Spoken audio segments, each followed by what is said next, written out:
বাংলাদেশ হেরে গেছে অস্ট্রেলিয়ার সাথে 51 রানে, আর সাথে এক ইনিংস ব্যবধানে হাইরা গেছে অস্ট্রেলিয়ার সাথে বাংলাদেশ। আর এমন লেভেলে ব্যাটিং করছে বাংলাদেশ ক্রিকেট টিম, সেটা আমরা কেউ কল্পনাও করতে পারছি না। প্রথম টেস্ট দেখিয়া সেকেন্ড টেস্ট যেভাবে আমরা আশা করছিলাম, তার সিটা ফুটা দেখাইতে পারছে না বাংলাদেশ ক্রিকেট টিম। বোলিং তো যেমন তেমনই, ব্যাটিং অক্ষর উপরে 10 নামে গেছে। প্রথম ইনিংসে 64 রানে অল আউট, সেকেন্ড ইনিংসে তোমার 95 রানে অল আউট। বিশেষ করে সবচেয়ে খারাপ লাগতেছে লিটন দাস আর সাদমান ইসলাম। লিটন দাসে টানা 3টা ইনিংস 0 মাইরা গেছে। সাদমান ইসলাম প্রথম ইনিংসে 0, সেকেন্ড ইনিংসও 1 রান। মানে কোন লেভেলে ব্যাটিং করতেছে রেডি, মানে কোনো ব্যাটিংয়ের কোনো লাইন আপ নাই। আর অস্ট্রেলিয়া এমন পিচ বানাইছে সেকেন্ড টেস্টও, মানে মিরপুর ফেল। মানে কাকে দোষ দিব, আমাদের ব্যাটারদেরকে নাকি পিচকে? মানে কি পিচ বানাই দিছে, এক কোয়ারে বোলিং পিচ। অস্ট্রেলিয়া তো কষ্ট মষ্ট করে 210 রান করতে পারছে, আমরা তো 2 ইনিংসে 200 রান করতে পারছি না। 2 ইনিংস মিললে 150 রান করছি, 2 ইনিংস মিললে। আর তাদের বোলিংয়ের মধ্যে স্টার, মানে আগুন লেভেলে বোলিং করছে 2টা ইনিংস।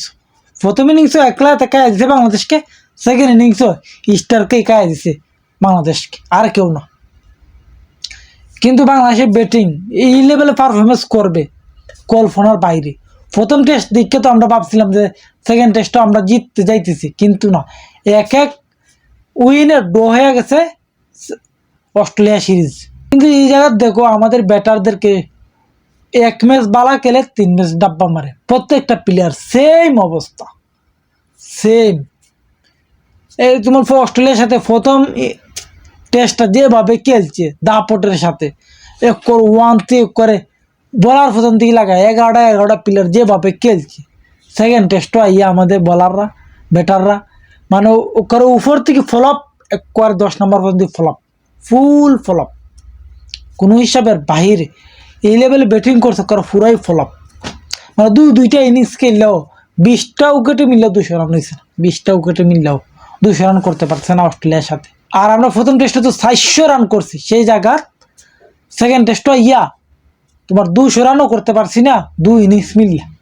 হিসাব পাইছি নি, মানে কোন লেভেলে ব্যাটিং হয়েছে আমাদের হিসাবের বাইরে। কিচ্ছু বলার নাই, যথেষ্ট। একটা ম্যাচ জিতছে এটাই বহুত, এছাড়া আর কিচ্ছু না। এই যে একটা ম্যাচ জিতছে অস্ট্রেলিয়ার সাথে, এটাই বহুত। কারণ অস্ট্রেলিয়ার সাথে জিতার কথা না, এই ম্যাচ যে লেভেল পারফরমেন্স করছে তোমার সেকেন্ড টেস্ট আইয়া, এখন দেখার বাকি। আর এখন আপনারা বলে যান যে বাংলাদেশ এত বাজে খেলার কারণটা কি সেকেন্ড টেস্টও, সেটা কমেন্টে বলে যান।